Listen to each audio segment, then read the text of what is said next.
Sam Levitt says, what's a few $100,000 when you had a program that you love? And that's the kind of culture that Kenny Dillingham has worked so hard to bring to Arizona State University.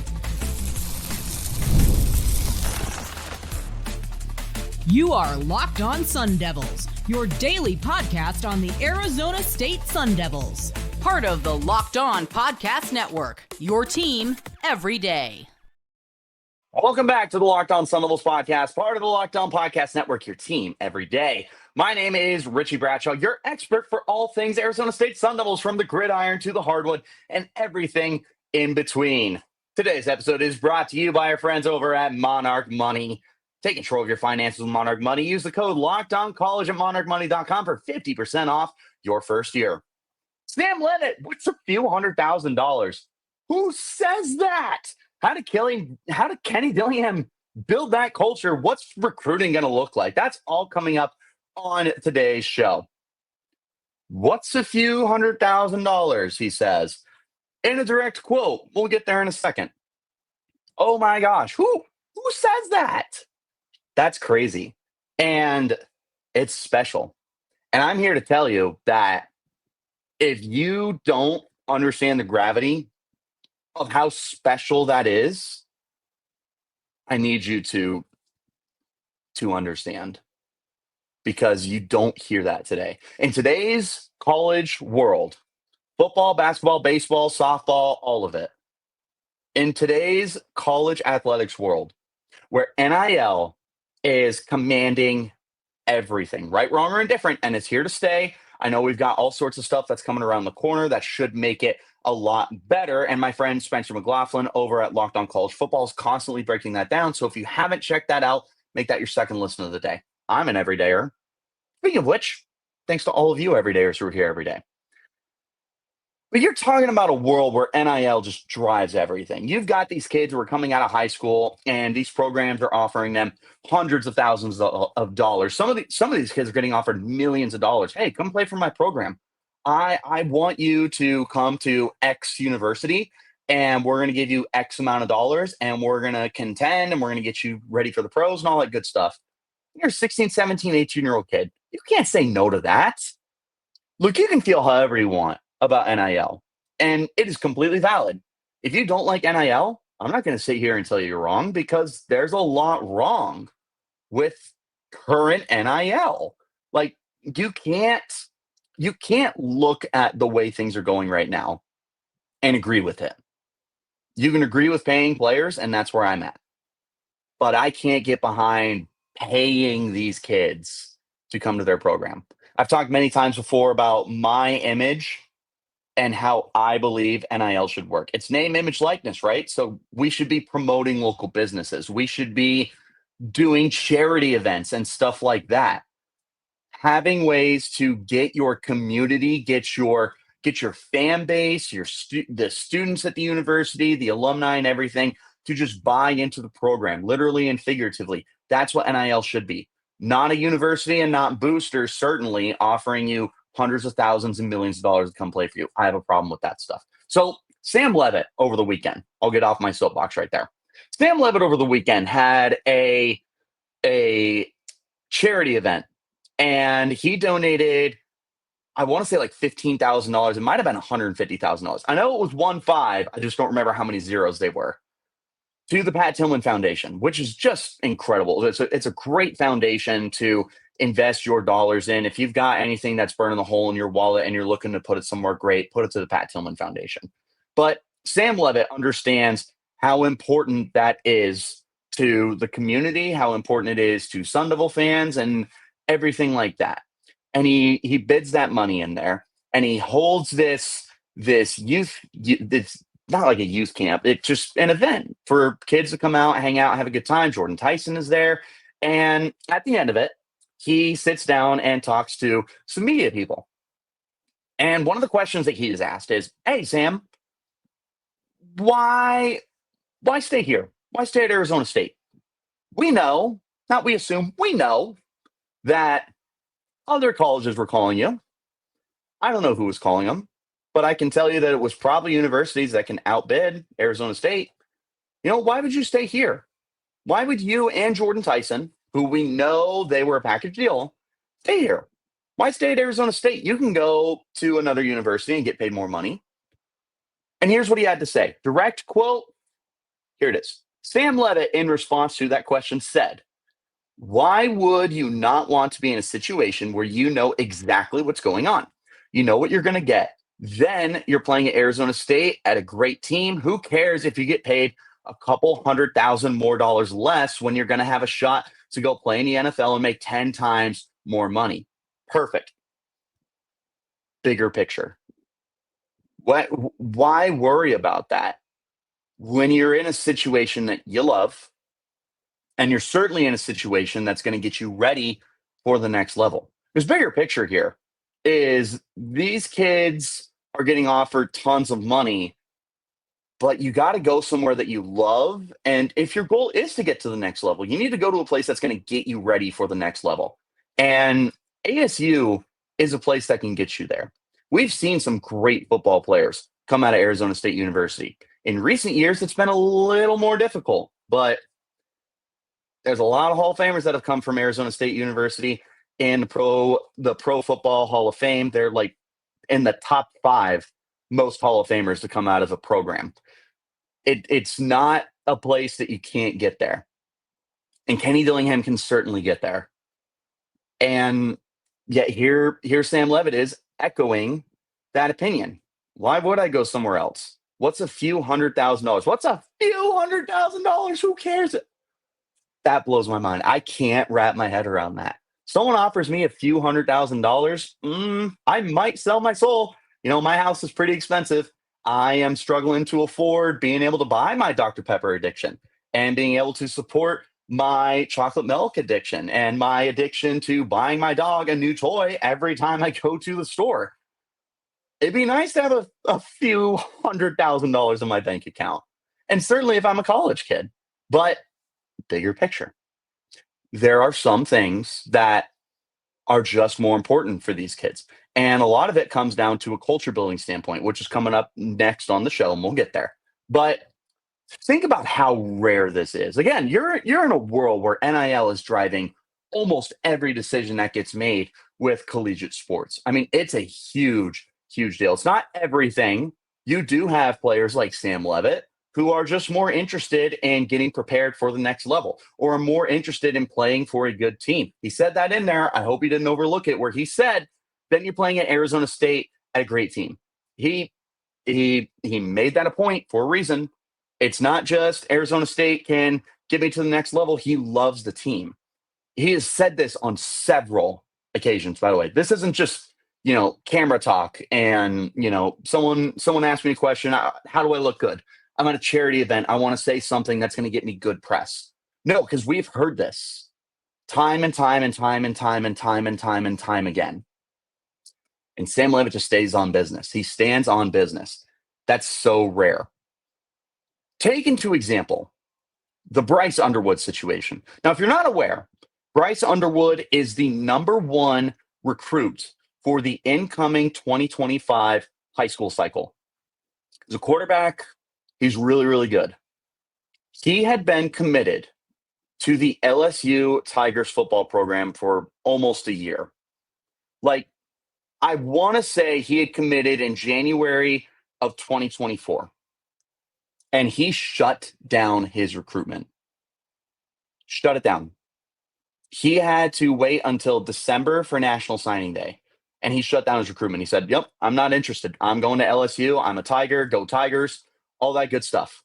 Well, not too long ago, a report comes out that Michigan is willing to spend a pretty penny to convince Bryce Underwood to switch his program. And, he's like, no, I'm a Tiger. I love it here. There's a reason I shut down my recruitment. And then the number comes out.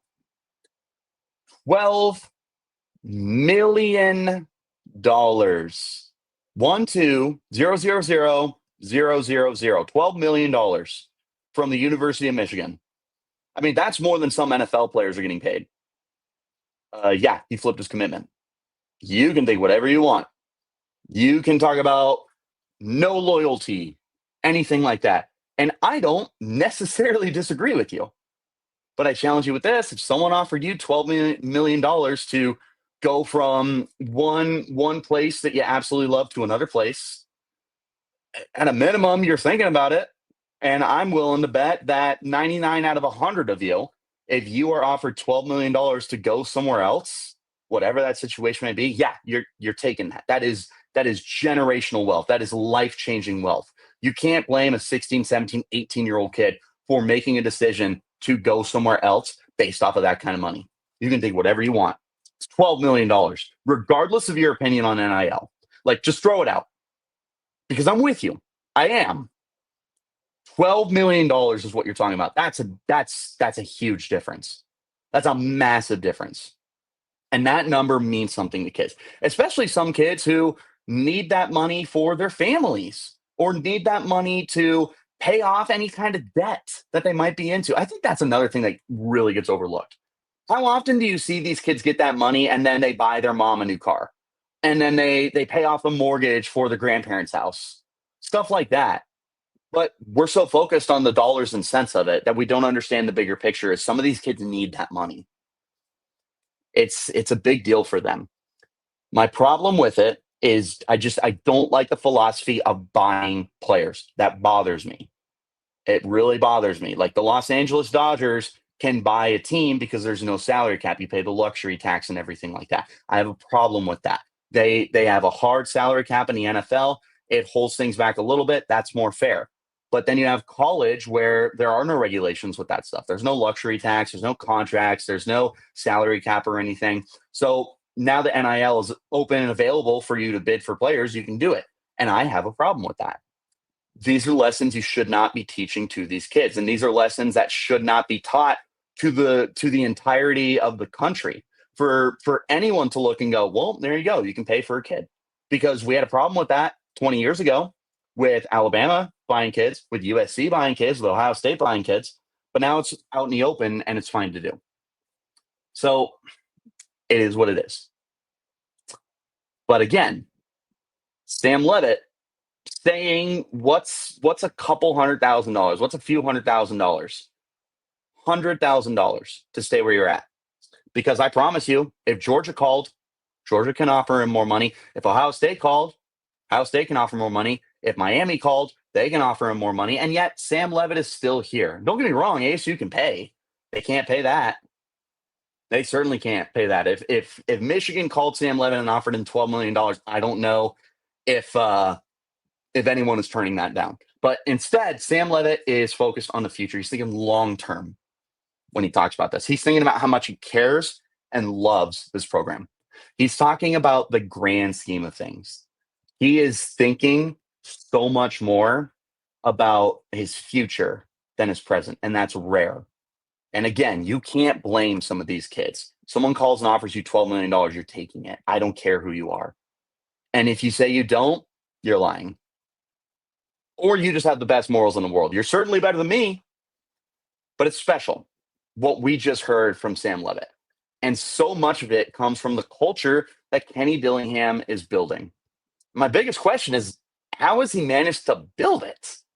We're going to talk about that next. This is the Locked On Sun Devils podcast, part of the Locked On Podcast Network, your team every day. Let me talk about our friends over at Monarch Money.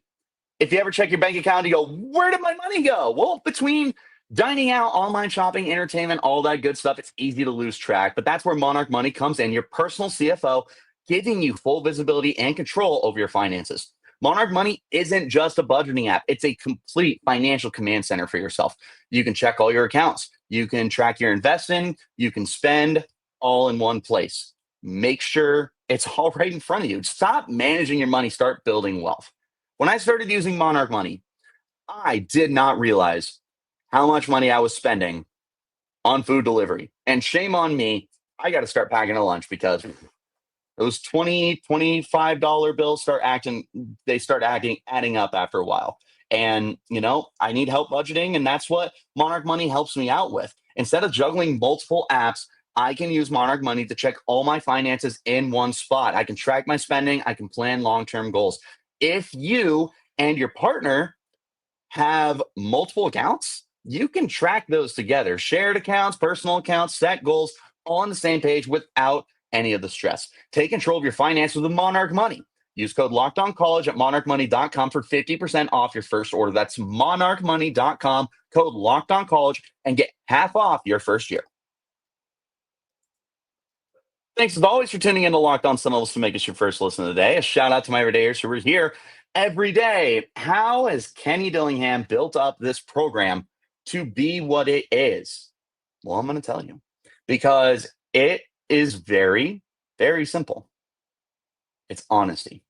It's honesty and blunt honesty. And Kenny Dillingham doesn't beat around the bush. And it's cost ASU a handful of times. And I've had conversations with people, fans, people that are involved with ASU. It's split decision. It's split opinion, rather.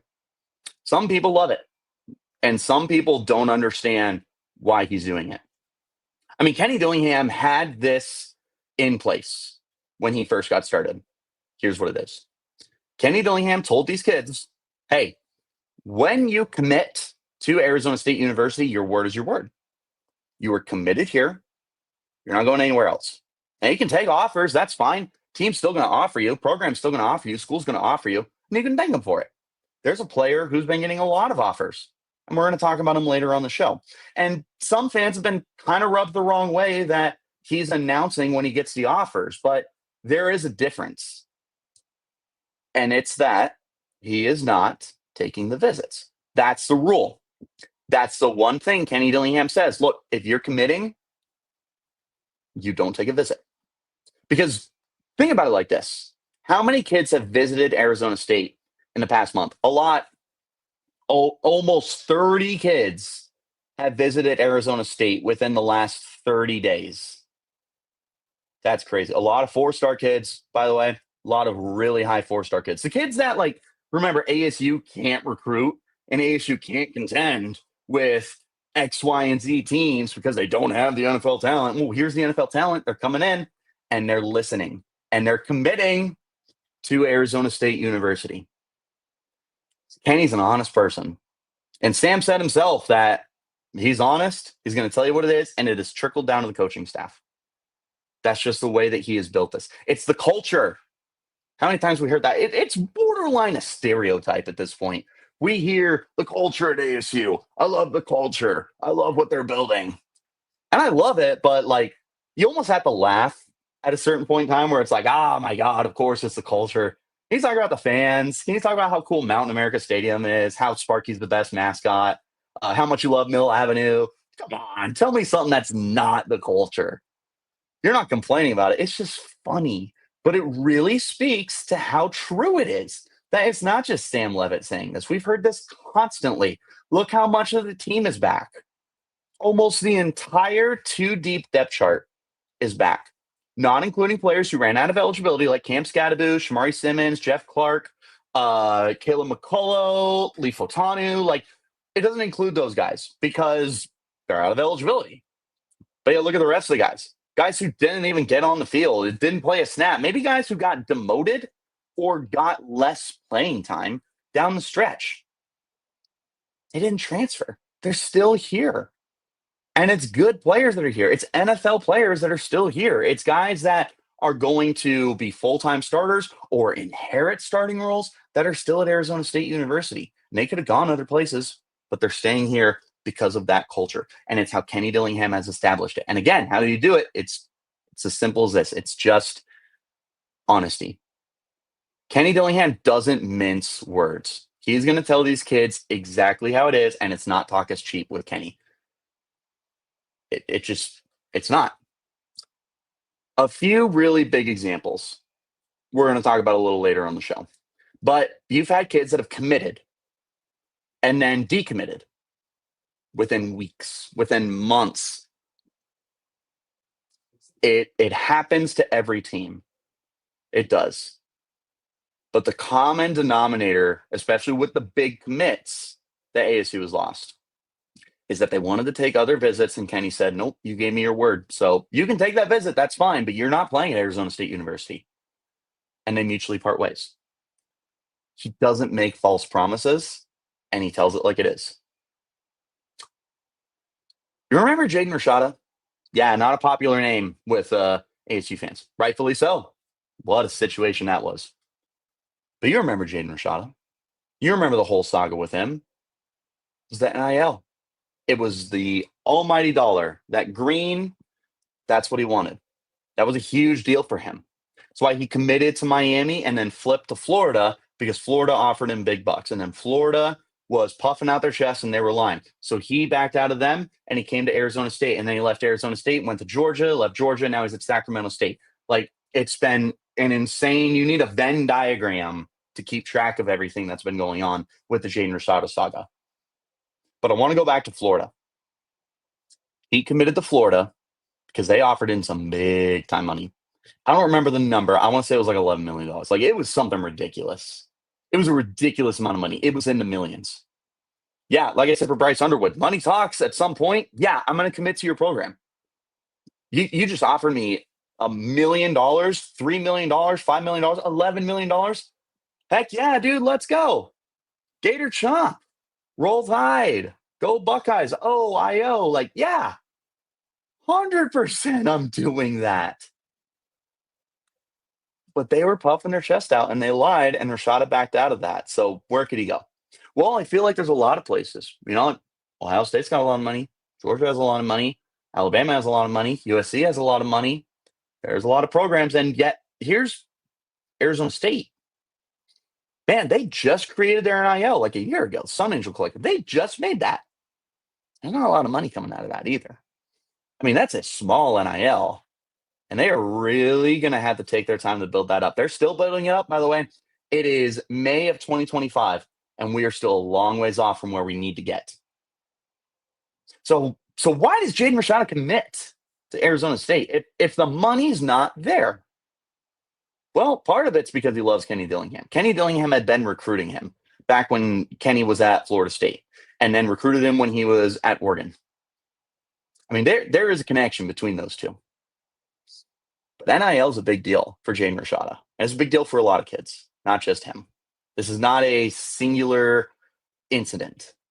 It's a big deal for a lot of kids. So ASU can't pay Jaden Rashada the way that these other programs can. They're not getting him 7 figures or 8 figures. They just aren't.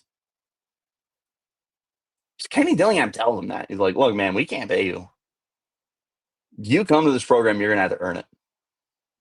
And again, ASU coming off a 3-win season. They were in the pooper. They were in one of the worst situations an NCAA team has ever found themselves because of the COVID sanction violations. That was a big deal, and ASU lost a lot of recruiting because of that. And it's taken a few years to rebuild that reputation. And look how quickly Kenny has rebuilt it. That's remarkable. But Jaden Rashada still comes to Arizona State because Kenny tells him, you're going to prove it. You're going to come down here. You're going to compete. You're going to play good football. You're going to earn that money. And what did Jaden said? He said, bring it on. Said, hell yeah, I'm all in. Bring it on. Let's do it. That's remarkable. Now, did it work out long term? No, it didn't work out long term. But that's still quite the point. That is still quite the point to make. Because again, back then ASU couldn't afford Rashada if he was still interested in a 7-figure deal. They can't do it now. They can pay their players, sure, but not to the extent that some of these other programs can. Facts are facts. Like, facts don't care about your feelings. This program means something to these kids. They are clearly bought into what Kenny Dillingham has put out there, and he has put out there honesty. We're not reinventing the wheel. We're not growing a garden here with trying to find all sorts of different ways. Yeah, Kenny Dillingham probably has a ton of different ways that he can recruit these kids. But the biggest and most consistent way that he has recruited these kids is just being honest. And it's what's retaining these kids too, because you're building that kind, say it with me, you're building that kind of culture. Yep. Building that kind of culture. And these kids gravitate to it. They're all in. They're sticking around. And now recruiting is spiking. And the recruiting is coming up next. This is the Locked On Sun Devils podcast, part of the Locked On Podcast Network, your team every day. One last time. Who am I kidding? One last time. Thanks as always for tuning in to Locked On Sun Devils and making us your first listen of the day. A shout out to my everydayers who are here every day. How is this affecting recruiting? Well, we're seeing both sides of it. We're seeing it working, and we're seeing it not working. Let's start there. There are some issues that ASU recruiting has run into. Going back to you're only as good as your word. I think that's the best way to word it. Very old fashioned, right? That's what your grandparents tell you. You're only as good as your word. And that's the way you were taught growing up. So when Kenny Dillingham says, hey, you're committed to Arizona State University, don't take any more visits. That's just kind of part of the handshake. I love this program. I love this university. I want to be at Arizona State. It's not just Arizona State. I mean, all sorts of programs do that too. But I mean, that's one of the big things that Kenny preaches. And they have lost some talented kids. They've lost several kids. The two biggest ones are both 4-star kids. One of them just happened, Israel Briggs, the tight end. He was the highest recruited tight end that ASU has had since Zach Miller, which was over 20 years ago. Pretty crazy. And then for this cycle, they lost Rylan Dillard Allen, 4-star safety, local kid too. They lost him because he wanted to take more visits. He ended up commuting to Washington. Briggs is still out there, by the way. He has not found a home yet. So does it suck? Yeah, of course. You don't want to lose a 4-star tight end for a program that is recruiting tight ends at an insane rate. You don't want to lose a 4-star safety for a program that is really starting to build an identity with their secondary right now. But the way that Brian Carrington is building that group up and the amount of guys who are standing out, yeah, you don't want to lose either of those guys. Rylan Dillard Allen, by the way, super fast kid. Like track star, all-state, all sorts of good stuff. Like, I don't know for sure if he's 4.3. Based off of everything you hear, he might be a 4.3 runner. You didn't want to lose that, but you did. And there's so many other examples too. And unfortunately, a lot of them went to U of A. Now a lot of them are transferring out. Grass isn't always greener. Don't know what to tell you, especially in Tucson. There's no grass down there. It's a lot of dirt, a lot of concrete. Neither here nor there. But you have seen it bite you right in the you-know-what. Kick you right in the you-know-what. And it sucks. I don't want to lose these kids. These are program changers. But you're only as good as your word. And now look at the flip side. Look at the flip side of it, because you have kids who are all in on this program. And they hear that when you commit, you stay committed. And there you go. They're still landing kids. Even with some of these guys leaving. Even with clearly there being some kind of disconnect. They're staying. These kids are staying to this program. High-level kids, by the way. 4-star kids are staying at Arizona State. When they could flip or they could transfer, there was a lot of talk that a former 4-star player for Arizona State, I don't want to put their name out there, was considering transferring, or at least it was floated out there. I don't even know if it was true, because of some of the depth and issues like that, where they weren't going to get their playing time. That player is still here. This stuff matters to the kids. It's not just about playing time and money and all that good stuff. But back to this recruiting. I want you to look at the 2026 recruiting class. Keep in mind, you just lost Israel Briggs, which is a big part of this. And yet, do you know what they're ranked right now? Yeah, they're top 30. They're top 25. They're top 20. They're top 15. They're number 11, ladies and gentlemen. They are the number 11 recruiting class in the country right now. They have 6 4-star players. Now, granted, you're picking and choosing some of your resources, because 24/7, I think they have Nayland Scott and Jake Fette. More on him in a second, as they're only 4-star kids. But like Carde Mack is a 4-star. Julian Hugo is a 4-star. Hayden Bircher just got promoted to a 4-star on 24/7. Jalen Williams is a 4-star. 6 4-star kids. There are more who are committing, by the way. There are more this summer. Get ready for just more commits in general, but get ready for a couple more big names. It's going to be a good summer. But I want to focus on Jake Fette for a second, because a lot of people are, I think nervous is the best way I can put it, because he's still getting recruited. And one program that is recruiting him harder than anyone else is LSU. Not a coincidence, because they just lost Bryce Underwood. But there are programs that are still calling Jake Fette. Now, Jake Fette committed last year in September, something like that. That's a long time to be committed. It has been 8 months, give or take, that he's been committed to this program, and he's been unwavering. But he does share on Twitter, hey, LSU offered. Thank you so much. Praise God. So thankful. And there's some fans that are like, oh, crap. Is he going to flip? I don't want to lose Jake Fette. He hasn't gone anywhere. He literally hasn't gone anywhere, by the way. You heard another visit? I sure haven't. Fette's not visiting places. That was the whole stigma that was presented by Kenny Dillingham. Don't take visits. There's nothing wrong with getting offers. You're going to get offers no matter what. You can be committed to a program. Alabama's going to call you and give you an offer. Heck yeah. I thank you so much. Thank you so much. I would love to receive an offer from the University of Alabama. That's a big deal for these kids. Of course they want to share it. Doesn't mean they're leaving. And Jake Fette's not leaving. That's a big deal, because he could. And we've seen it. He could. He very easily could. If he wanted to, he would have. Because we've seen it. We've seen Israel Briggs decommit. We've seen Ryland Dillard decommit because they wanted to see their other options. But Jake Fette, rumored for months that other teams are pursuing him. I have not heard any rumors that he is considering flipping. Not heard that once.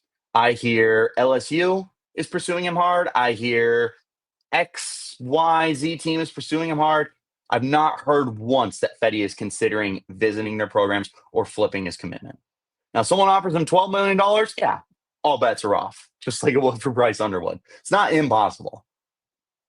But he's all in on this program. He just made a trip to Arizona State, and he was recruiting his classmates, other kids in the 2026 cycle. Hey, come to Arizona State. Come play with me. Come play with Coach Dillingham. Come play with Coach Arroyo. Come play with Coach Ward. We got something going on out here. I want you to be a part of it. He's recruiting these kids. He's recruiting his classmates. All he does on Twitter is praise his program. He's constantly talking about how much he loves Arizona State. Someone says, hey, Arizona State's in my top 5. Hey, I just took a visit to Arizona State. Great time. Thank you so much, Coach blah, blah, blah. And Jake Fette hops in. He's like, hell yeah, dude. Hell yeah. Great place to be. You should come play with us. Yeah, he cares about this. I see the same thing from Hayden Bircher. I see the same thing from Nayland Scott. I see the same thing from all sorts of recruits in this class. They're all in because they believe in what Kenny is putting out there. It's not just about the dollars and cents for some of these kids. And again, to really emphasize it, you can't blame them.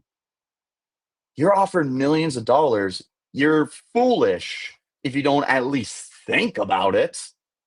If Jake Fette got a call tomorrow from LSU offering him $5 million, he should think about it. Of course he should. $5 million? Hell yeah, I'll think about it. Doesn't mean he's going to decommit. Doesn't mean he's going to flip. Doesn't mean any of that. Because they're bought in to what Kenny Dillingham is putting out there. And that means something. That means something to me, man. It does. And now to round it out, let's go back to Sam Levitt, where this whole thing started. Because I think Sam Levitt encapsulated all of this perfectly. I think that everything that Sam Levitt had to say was what matters the most right now. Because throughout the country, we're seeing that it is difficult to keep these kids around. And it's insanely difficult. And it's a bummer. But it is what it is. This is the world that we live in right now with college football. But these kids are bought into Kenny, and Sam said it himself. He loves what's going on out here. He knows that Kenny's going to get him to the next level, and that's the big focus. He knows that Arizona State's a good team, a great team, and that he's going to contend. And he's not the only one who feels that way, because Sam Levitt obviously got a lot of calls from big programs. Sam Levitt, a future NFL quarterback, a future starting NFL quarterback. Sam Levitt, a potential first-round pick when he declares 2026, 7, 8, whenever. Potential first-round pick. There are hundreds of thousands of dollars that were thrown his way, and he said himself, what's a few $100,000 when you're at a place you love? When you're at a place that's going to get you prepared to go to the NFL where you make way more than that? Why go somewhere else when you're happy where you're at? Sam Levitt, he loves this place. His teammates, they love this place. They are bought into something special here at Arizona State. What is going on at Arizona State? That's special. And we really need to relish that, because it does not happen often. Your biggest programs in the country are losing kids on a regular, consistent basis because of NIL, because of other opportunities. It could happen, and it probably will happen to ASU at some point in time. But right now, these kids are all in. They're all in on the culture. Sam Levitt said it himself. Kenny Dillingham, how'd he do it? We talked about how he did it. What's next for these recruiting? Well, you're going to have some misses. You're going to have some kids decommit. But man, it feels like you're landing more kids than you're losing right now. It's special what's going on at Arizona State. What do you think of Sam Levitt's comments? Are you reading between the lines, or are you all in on quarterback one? Let me know in the comments. You can hit me up on Twitter at Richie Bradshaw36 or the podcast at LO_Sun Devils, wherever you're getting your shows. Hit like, hit subscribe, and turn on those notifications. You'll get the update whenever we post new content. I appreciate each and every single one of you for tuning in to Locked On Sun Devils and making us your first listen of the day. And a shout out to my everydayers who are here every day. Thank you all so much. If you're looking for more content to get into, I already told you about Locked On College Football with my good friend Spencer McLaughlin. But if you're interested in recruiting, you're interested in the transfer portal, well, my friend Brian Smith hosting Locked On's The Portal podcast is another great place for you to go to get all your content that you need to stay in the loop for wherever these kids are going. Check those out, and I'll catch you next time. Until then, you keep it locked right here on Locked On Sun Devils.